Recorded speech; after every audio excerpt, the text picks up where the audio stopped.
सभी को मैं Navneet Gautam classes of physics में आप सभी का स्वागत करता हूं। तो बीएससी सेकंड सेमेस्टर थर्मोडायनेमिक्स आप पढ़ रहे हैं और कल मैंने आपकी सेकंड यूनिट स्टार्ट की थी जिसका नाम था second and third laws of thermodynamics. Clear है? तो यूनिट का नाम सेकंड है ना, लॉ और थर्ड लॉ पर आधारित था।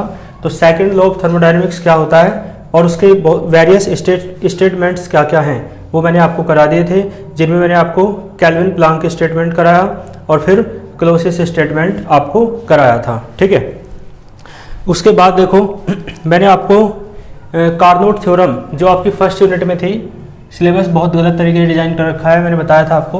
तो मैंने बताया कि क्लोसियस ये कार्नोट थ्योरम में आवश्यकता पड़नी थी सेकंड लॉ ऑफ थर्मोडायनेमिक्स की, तो इसलिए सेकंड लॉ ऑफ थर्मोडायनेमिक्स यदि आपने समझ लिया था तो उसके बाद आपको कार्नोट थ्योरम को समझने में भी कोई दिक्कत नहीं आई होगी। ठीक है, आइए नेक्स्ट हेडिंग डालें।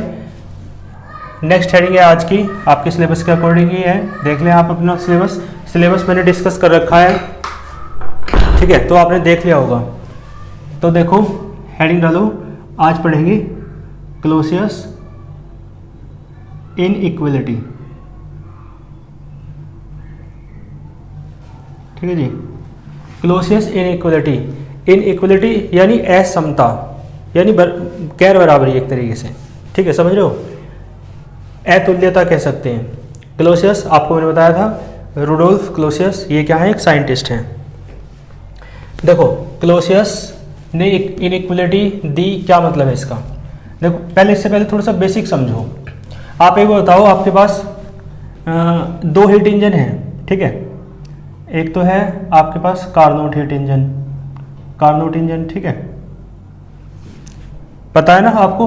कार्नोट हीट इंजन जो है आइडियल हीट इंजन होता था, इसकी इफिशियंसी सबसे ज़्यादा होती थी, इससे ज़्यादा इफिशियंसी किसी भी हीट इंजन की नहीं होती है। ये बात तो ये कार्नोट थ्योरम भी कह रही है कि रिवर्सिबल हीट इंजन की इफिशियंसी सबसे ज़्यादा होती है ना। और रिवर्सिबल हीट इंजन का एग्जाम्पल है कार्नोट इंजन। तो कार्नोट इंजन जो है ना आइडियल इंजन है। कैसा इंजन है? आइडियल। तो इसकी इफिशियंसी सबसे ज़्यादा होती है।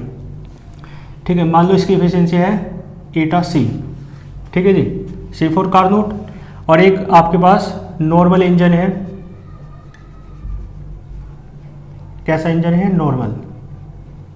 ठीक है जी, जिसकी इफिशियंसी नॉर्मल कह दो, है ना, या आप इरिवर्सिबल इंजन कह सकते। इरिवर्सिबल नहीं, आप एक्चुअल भी कह सकते हो, है ना, ACTUAL, एक्चुअल।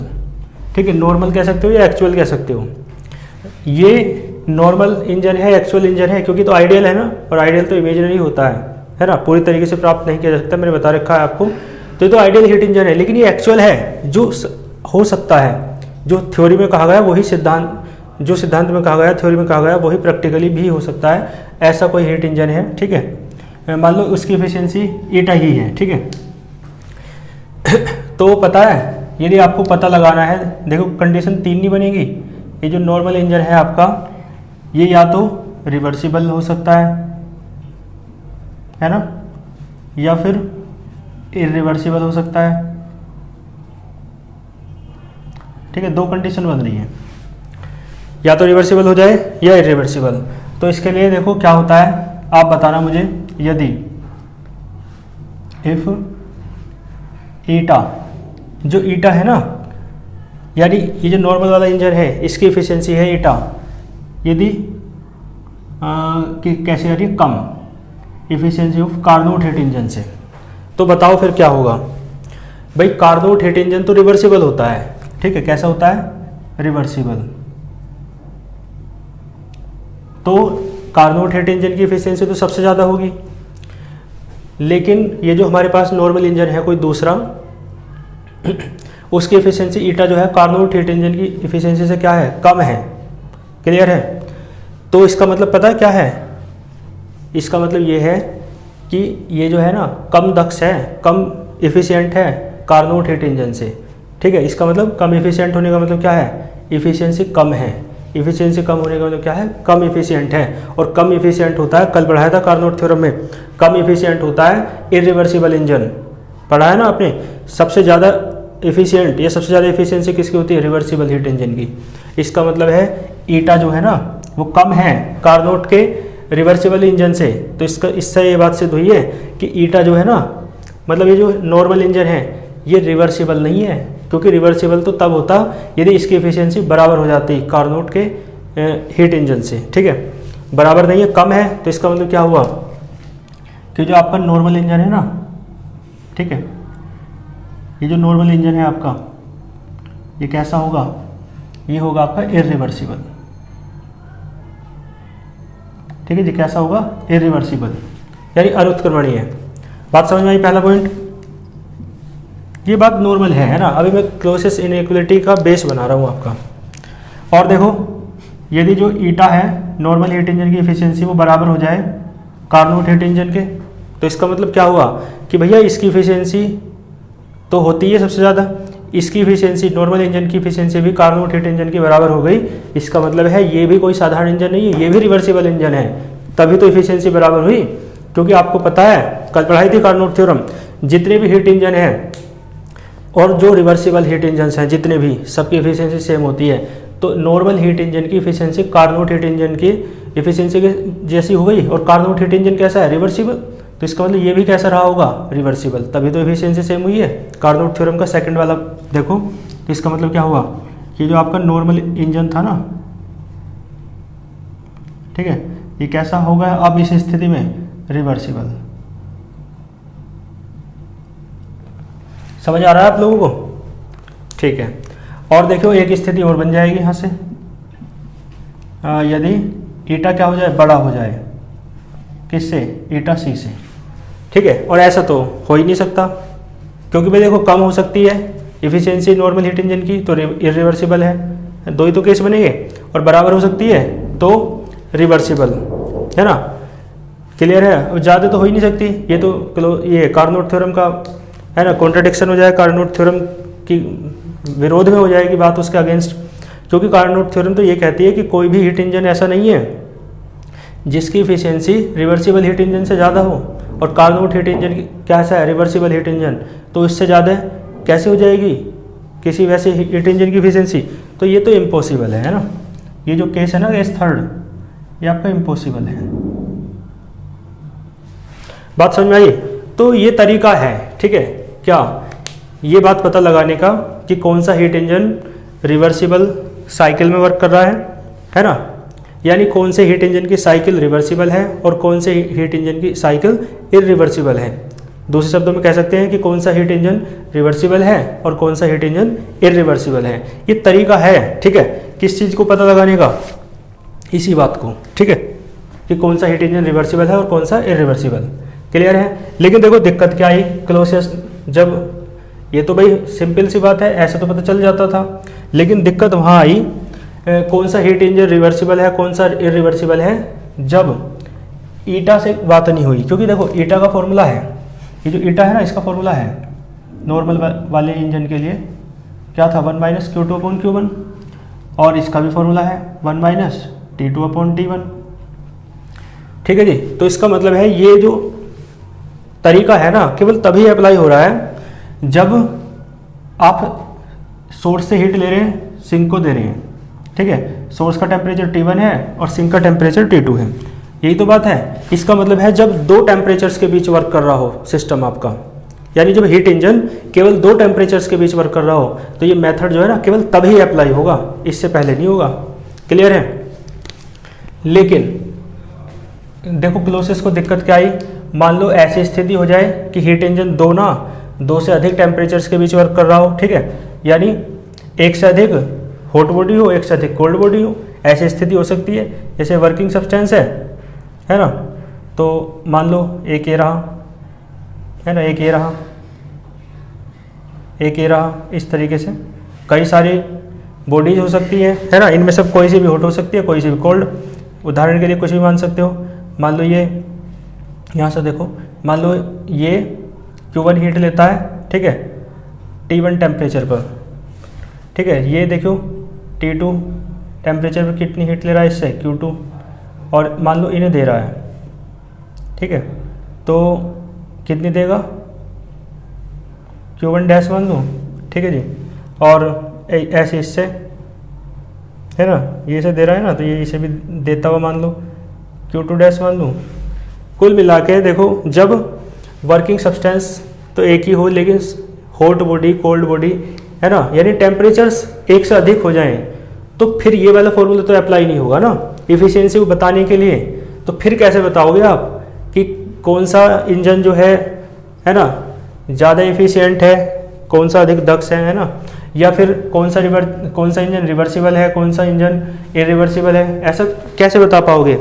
तो इसी समस्या का निवारण करने के लिए क्लोसियस ने ये सिद्धांत दिया, जिसे आप क्लोसियस इनइक्वलिटी कहते हैं। क्लियर है, क्योंकि यहाँ नहीं बता सकते आप, ठीक है जी। यहाँ पे टेम्परेचर रहे होंगे कुछ, मान लो T1 डैश है और ये T2 डैश है, कुछ इस तरीके से। तो देखो यहाँ तो आप देखो खुद, दो तो हॉट बॉडी है और दो कोल्ड बॉडी है, तो 4 टेम्परेचर हो गए। तो 4 टेम्परेचर के लिए तो ईटा का फॉर्मूला है ही नहीं, इसका मतलब ये समस्या आई। ठीक है, तो इस समस्या को दूर करने के लिए उन्होंने एक नया कॉन्सेप्ट दिया, जिसे क्लोसियस वो क्या बोलते हैं, इनइक्वलिटी। ठीक है, क्लोसियस इनइक्वलिटी कहते हैं। मुझे अन से एक बात याद आई, वो एक इंग्लिश का टीचर नहीं, एक इंग्लिश की मैडम गई, एक पेरेंट है ना, एक पेरेंट्स थे उनके पास, तो उनके पापा मिले,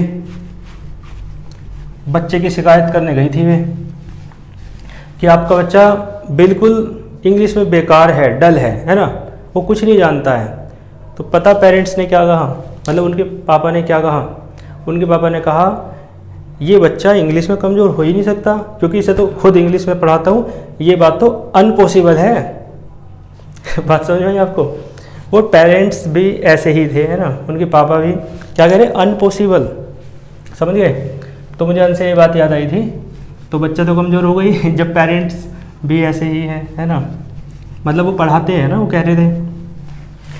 मैंने कहा इनइक्वलिटी, ठीक है, अनइक्वलिटी नहीं है, कर लोगे इसे। ये तो मैंने बेसिक बता दिया आपको इस तरीके से, जो आप क्या समझ जाओ, जो आप इसका बेस समझ जाओ कि इसकी नीड क्यों पड़ी। ठीक है जी, अब इसका स्टेटमेंट लिखते हैं, लेकिन स्टेटमेंट लिखने से पहले इससे भी थोड़ा समझ लो, तभी स्टेटमेंट लिख पाएंगे। देखो वहां पे 3 कंडीशंस थी ना, यहाँ भी देखो 3 कंडीशंस, इस तरीके से समझो आप। इन्होंने क्या कहा, इन्होंने ये कहा कि ये क्या है, क्लोज्ड इंटीग्रल, ठीक है, और साइक्लिक प्रोसेस है यहाँ पे, तो इसे यहाँ पे साइक्लिक मतलब ये क्लोज्ड इंटीग्रल को यहाँ पर क्या कहते हैं, साइक्लिक इंटीग्रल। तो ये साइक्लिक इंटीग्रल है, और यहाँ पे होता है dq/dt, ठीक है, मतलब dq/t, चाहे तो d हटा लो, चलो d हटा दो है ना, ठीक है, देख लेंगे जहाँ जरूरत पड़ेगी। q/t सिंपली समझो, क्यों क्या है, हीट है। कौन सी हीट है, जो आप या तो ले रहे हैं सोर्स से, या आप सोर्स को दे रहे हैं, दो में से एक स्थिति वाली हीट है ये ना। और T क्या है, वो टेम्परेचर है जिस पर हीट ले रहे हैं या जिस पर हीट दे रहे हैं, ठीक है। तो क्लोसियस ने क्या कहा कि भैया ये 3 कंडीशंस थी, ईटा ये लिखवाई ना अभी मैंने इधर, कि ईटा जो है ना, छोटा हो सकता है ईटा सी से, ईटा जो है बराबर हो सकता है ईटा सी के, और ईटा ज़्यादा हो जाए ईटा सी से, ठीक है। तो मैंने आपको बताया यहाँ क्या है, याद है ना आप लोगों के, यहाँ इरिवर्सिबल है, यहाँ रिवर्सिबल है, और यहाँ इम्पॉसिबल वाली कंडीशन आएगी। तो यहाँ देखो, ये तो केवल बात कब अप्लाई हो रही थी, जब जो बॉडीज़ थी वो 2 टेम्परेचर्स थे, मतलब है ना T1 T2 केवल 2। लेकिन यदि जो आपका वर्किंग सब्सटेंस है वो 2 या 2 से अधिक टेम्परेचर्स के बीच वर्क कर रहा है, तो फिर ये बात अप्लाई नहीं होगी, मैंने बताया।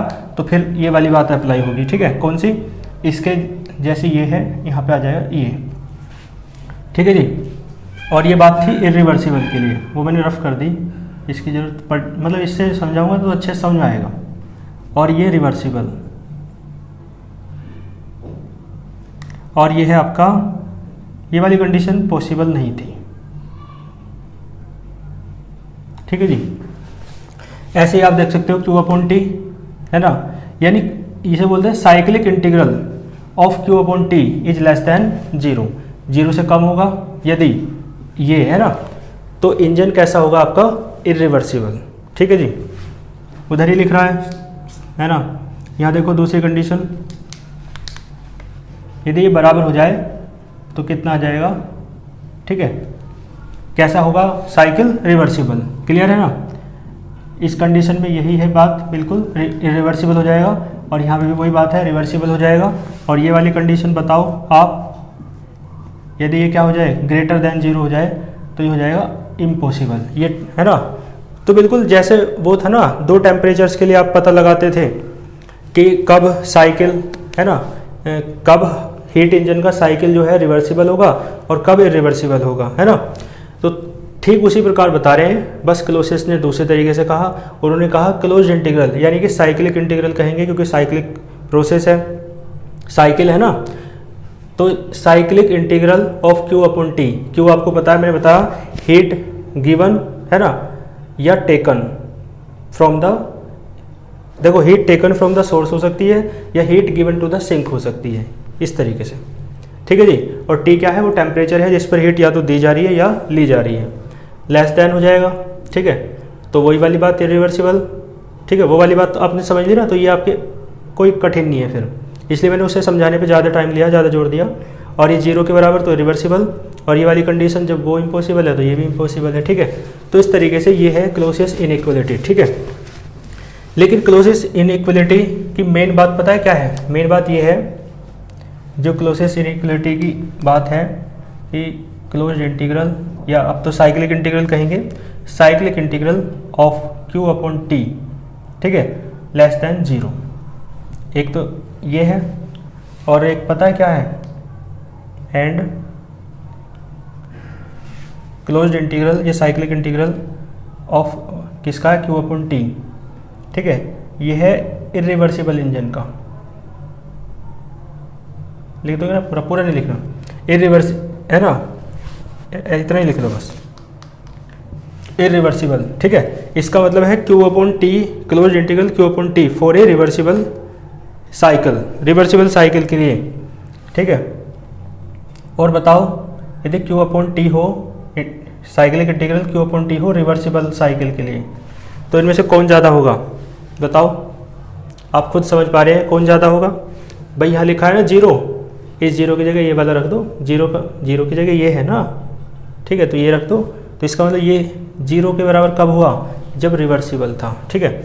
इसका मतलब पता है क्या है कि भैया ये वाला है ना, ये वाला, इसमें इसे उठा के यहाँ रख दो 0 की जगह, तो ये वाला किसका है, रिवर्सिबल का, तो ये रिवर्सिबल का है, ठीक है।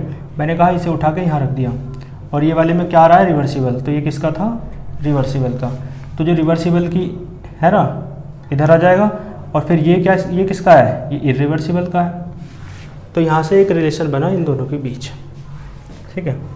इसका मतलब पता क्या है, अब इसका स्टेटमेंट भी इन दोनों के आधार पर हम दे सकते हैं, ठीक है। ये वाली कंडीशन तो कहने की आवश्यकता नहीं है, क्योंकि ये तो इम्पॉसिबल है, जब जो होता ही नहीं है उसे कहने का क्या लाभ, तो इसके आधार पर स्टेटमेंट नहीं देंगे, ठीक है। और इन दोनों से मिला के आपने ये बना लिया है, ठीक है।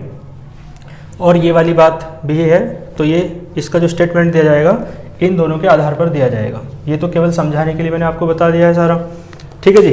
तो स्टेटमेंट पता है किस तरीके से देंगे, एक बार सुन लो, फिर या सुन क्या लो, लिख ही लो साथ साथ ही, एक बार यहाँ तक का स्क्रीनशॉट ले लो, ठीक है। ये तो बात समझ गए नहीं कैसे बनाया मैंने, देख लो दोबारा।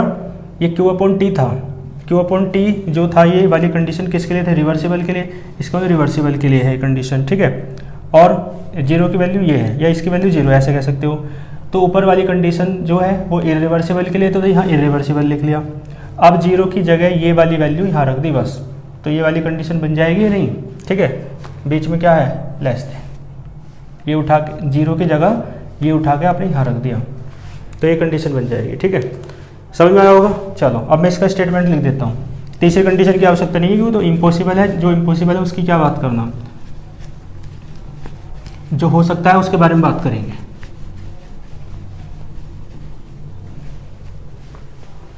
ठीक है जी, देखो क्या कहेंगे, इन दोनों के आधार, दोनों को मिला करके स्टेटमेंट देना है, स्टेटमेंट हेडिंग डाल दो, स्टेटमेंट ही देना है क्लोसियस इनइक्वलिटी का। तो देखो क्या कहेंगे, द साइक्लिक इंटीग्रल, मैंने कहा साइक्लिक इंटीग्रल कह रहे हैं क्योंकि क्लोज्ड इंटीग्रल है और साइकिल क्लोज्ड ही तो होता है, तो यहाँ पे साइक्लिक इंटीग्रल कह रहे हैं। तो द साइक्लिक, क्योंकि साइक्लिक प्रोसेस क्लोज्ड होता है, साइकिल क्लोज्ड होता है, तो द साइक्लिक इंटीग्रल, ठीक है जी, साइक्लिक इंटीग्रल किसका है? ऑफ Q अपॉन टी, किसका? Q अपॉन टी का। देखो, और किसके लिए? ये छोटा किसके लिए होता है? इरिवर्सिबल के लिए छोटा होता है, आपको पता है वो कंडीशन, ठीक है। ये 0 से छोटा किसके लिए है? इरिवर्सिबल के लिए। तो फॉर ए इरिवर्सिबल साइकिल,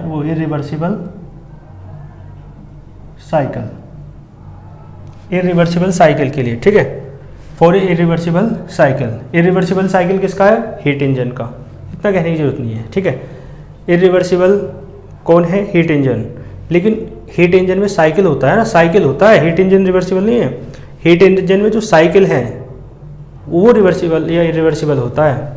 तो इसलिए हमने कहा the cyclic integral of Q upon T for a irreversible cycle, है ना। ये कितना होता है? इज हमेशा 0 रहता है इरिवर्सिबल के लिए, इज ऑलवेज 0, ठीक है। एंड करके इसका भी जोड़ दो, एंड,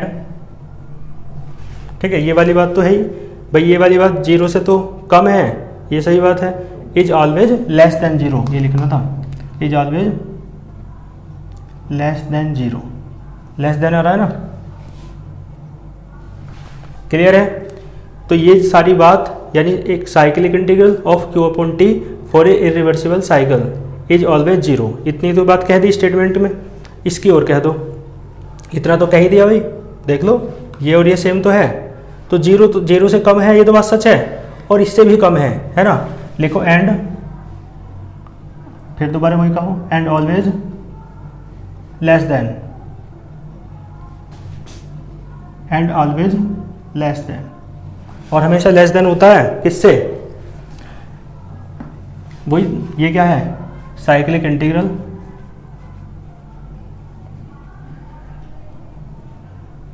ठीक है। हमेशा इंटीग्रल, साइक्लिक इंटीग्रल किसका? लेस देन होता है हमेशा, किससे? Cyclic integral of Q upon T, वही बात कहनी है, ठीक है जी।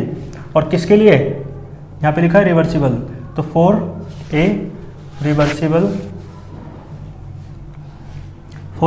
साइकिल, ठीक है जी। स्टेटमेंट पूरा हुआ, बात समझ में आई? आप इसे समझ गए होंगे, कोई इसमें दिक्कत आपको नहीं होगी, ठीक है जी।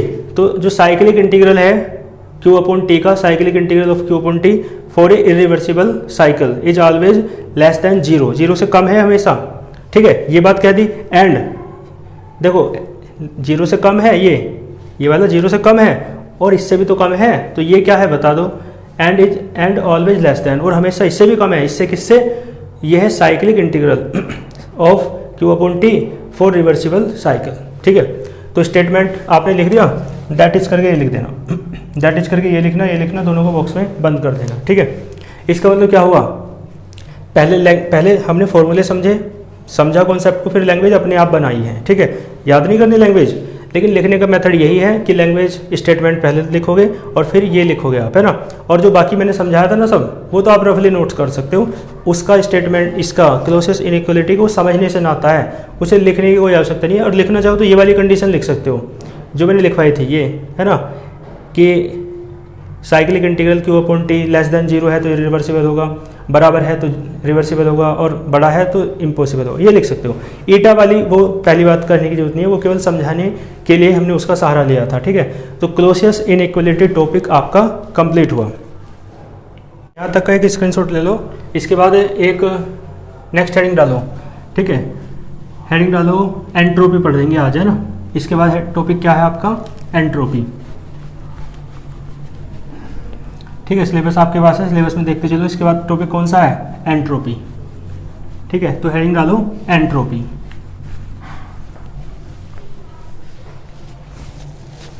ठीक है जी। तो हेडिंग क्या है? एंट्रोपी, ठीक है जी। एंट्रोपी आपका इंपॉर्टेंट टॉपिक है अपने आप में, हालांकि इंपॉर्टेंट तो ये भी है क्लोजेस्ट इनइक्वालिटी और सेकंड लॉ ऑफ थर्मोडायनेमिक्स भी, ठीक है। देखो एंट्रोपी की बात मैं कर रहा हूँ, एंट्रोपी क्या होती है इसे भी क्लोसियस ने बताया है, ठीक है। सबसे पहले इसके बारे में किसने बताया? क्लोसियस ने। क्या बताया था मेरा नाम? रोडोल्फ क्लोसियस, हाँ कुछ ऐसे ही नाम था। तो रुडोल्फ क्लोसियस जो थे साइंटिस्ट है, मैंने बताया, उन्होंने इसके बारे में सबसे पहले बात की है ना 1856 में। क्लियर है? तो ये क्या है, बेसिकली है क्या, एंट्रोपी जो है ना वो क्या है ना, तो ये है जो हीट आप लेते हो या जो हीट आप देते हो, जैसे यानी Q, ठीक है, और जिस टेम्परेचर पर हीट लेते हो और जिस टेम्परेचर पर हीट देते हो, उन दोनों का क्या है ये रेशो, ठीक है। ऊपर हीट रहेगी, अपोन में कौन रहेगा, टेम्परेचर। क्लियर है, बात समझ में आई? ठीक है, तो एक इसकी डेफिनेशन इस तरीके से भी दी जा सकती है। मैं आपको एक बात और बता दूं, आप जानते हो आइसोथर्मल प्रोसेस जो होता है, आइसोथर्मल प्रोसेस में आप बताओ टेम्परेचर कैसा रहता है, कांस्टेंट।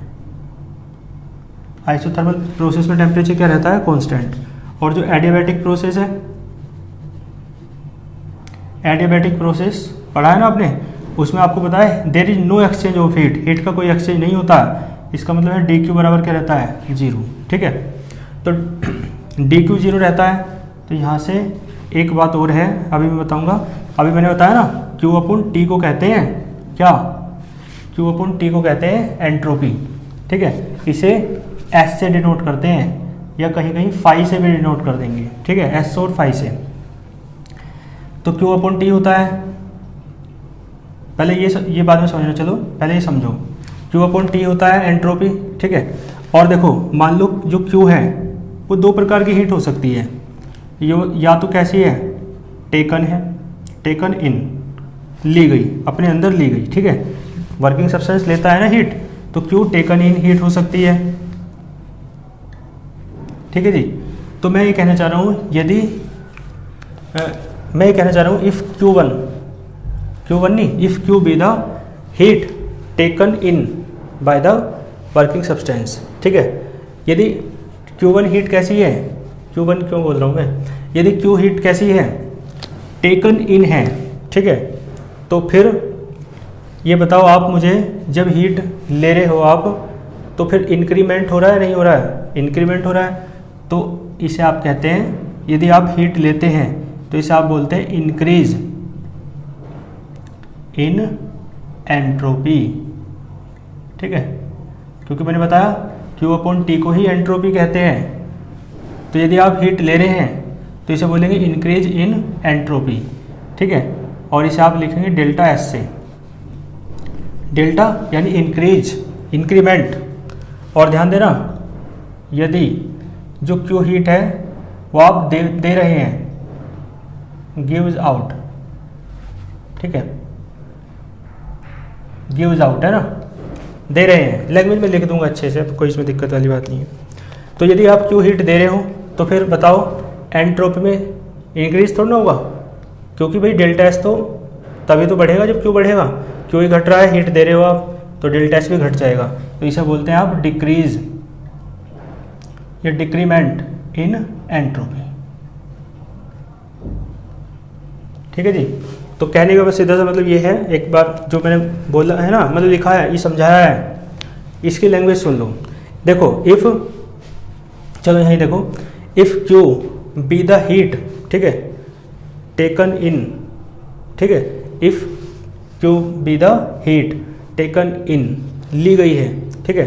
तो यदि क्यू कैसी हीट है, टेकन इन है, हीट है, तो एंट्रोपी मतलब क्यू अपॉन टी क्या कहलाएगा, तब क्यू अपॉन टी क्या कहलाएगा, ये कहलाएगा इंक्रीज इन एंट्रोपी। तो आप इसमें लिख सकते हैं, ठीक है, if Q1 is the taken in heat, ठीक है। Q1 यदि ली गई हीट है किस टेम्परेचर पर, एट टेम्परेचर T, तो then Q upon T is known as increase in entropy. Clear है? फिर नेक्स्ट लाइन से लिखना, क्या लिखोगे, if Q be the gives out, है ना, गिव्स आउट वर्ड तो सेंटेंस बनाने के दौरान यूज होगा, बस कि वैसे क्या कहेंगे, गिवन हीट। तो if Q be the given heat, ठीक है, एट टेम्परेचर टी, तो then Q upon T is known as decrease in entropy. उसे आप क्या कहते हैं, डिक्रीज इन एंट्रोपी कहते हैं, ठीक है।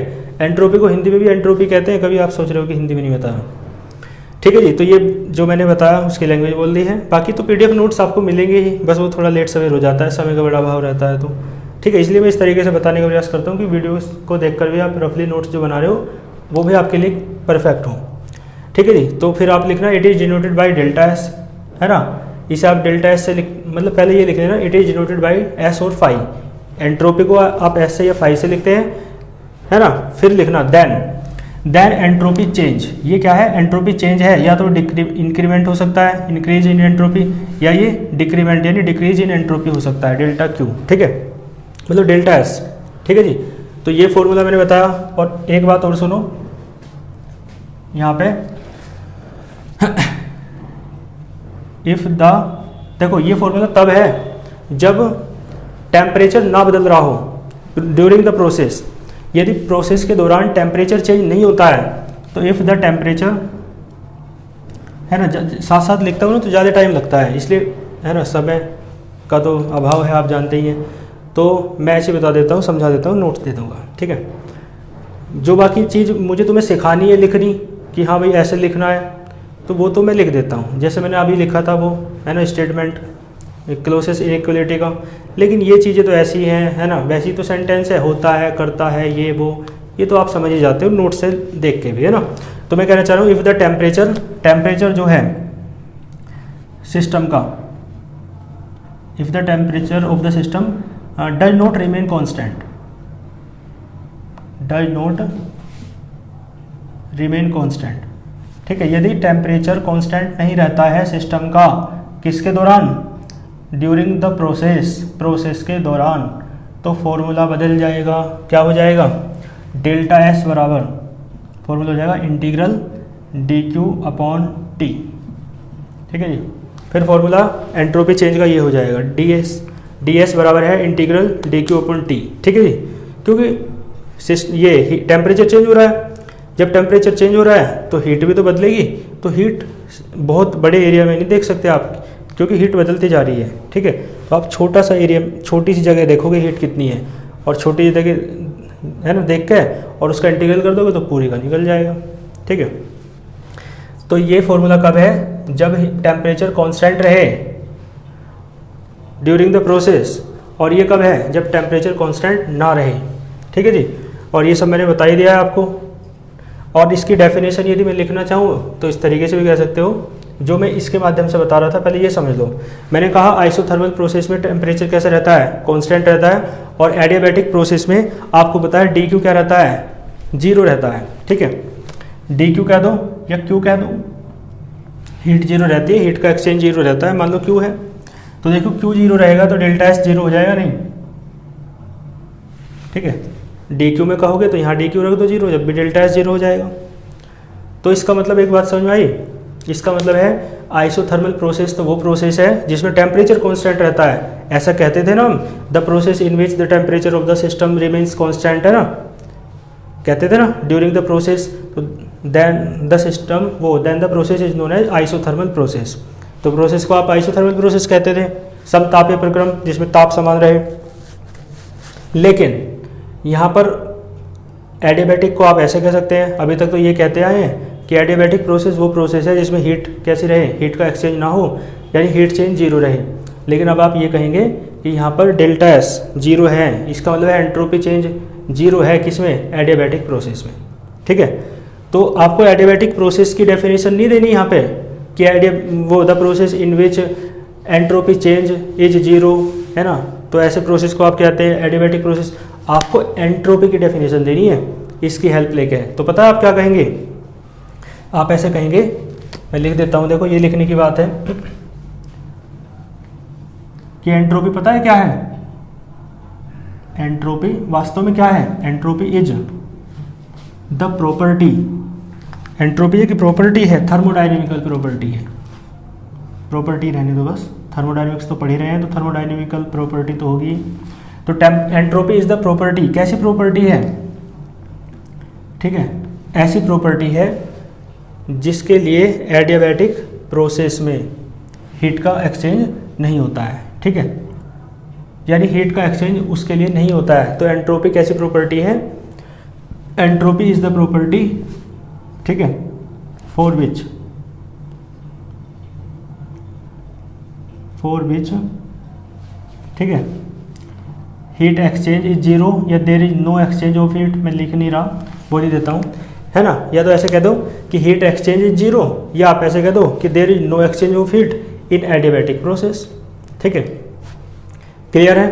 तो ऐसी प्रॉपर्टी को आप कहते हैं एंट्रोपी। तो एंट्रोपी कैसी प्रॉपर्टी है, ठीक है, जिसमें देखो ध्यान देना, एंट्रोपी कैसी प्रॉपर्टी है जो कांस्टेंट रहती है, ठीक है, क्योंकि देखो चेंज जीरो है, चेंज जीरो है, तो एंट्रोपी में चेंज जीरो होने का क्या मतलब है, एस कैसा रहेगा, कांस्टेंट। इसका मतलब है आइसोथर्मल प्रोसेस तो वो प्रोसेस था जिसमें टेम्परेचर कांस्टेंट रहता है, तो भैया एडियाबैटिक प्रोसेस वो प्रोसेस है जिसमें एंट्रोपी कांस्टेंट रहे। इसका मतलब एडियाबैटिक की तो ऐसे दे देंगे डेफिनेशन, लेकिन डेफिनेशन दे रहे हैं हम एंट्रोपी की। तो एंट्रोपी वो प्रॉपर्टी है, ठीक है, जो एडियाबैटिक प्रोसेस में कैसे रहे, कांस्टेंट रहे, ठीक है। तो मैंने कहा एंट्रोपी इज द प्रॉपर्टी, ठीक है, विच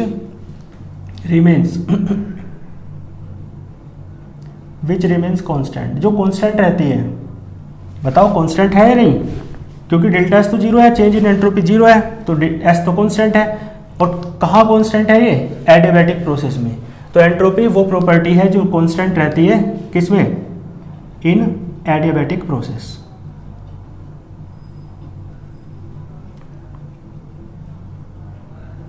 बताओ कोई दिक्कत हो तो, इज नोन एज की सेंस आएगी नहीं, क्योंकि एंट्रोपी इज द प्रॉपर्टी शुरुआत में कह दिया है, ठीक है। तो इसका मतलब पता क्या है, एडियाबैटिक प्रोसेस की डेफिनेशन दी जा सकती है इसका यूज करके, है ना, कि the process in which entropy of the system remains constant is known as adiabatic process, ऐसा कह सकते हैं ना। एडियाबैटिक प्रोसेस की डेफिनेशन दी जा सकती है एंट्रोपी की हेल्प से, और एंट्रोपी की डेफिनेशन दी जा सकती है एडियाबैटिक प्रोसेस की हेल्प से। तो हम ये कह दें कि एंट्रोपी वो प्रॉपर्टी है ना, जो कांस्टेंट रहती है किसमें, एडियाबैटिक प्रोसेस में, रुद्धोष्म प्रक्रम में जो स्थिर रहती है, नियत रहती है, उस गुण को क्या कहते हैं आप, एंट्रोपी कहते हैं, ठीक है। आज गर्मी बहुत ज़्यादा हो रही है, ठीक है, तो आज एंट्रोपी का मैंने कंप्लीट कर लिया, बाकी मैं इसे अपने तरीके से लिख करके आपको नोट्स प्रोवाइड करा दूंगा, ठीक है। आज के लेक्चर में इतना ही रखते हैं, फिर कल नेक्स्ट लेक्चर में आगे के टॉपिक्स के साथ मिलेंगे। अच्छे से पढ़ते रहिए, ऑल द वेरी बेस्ट।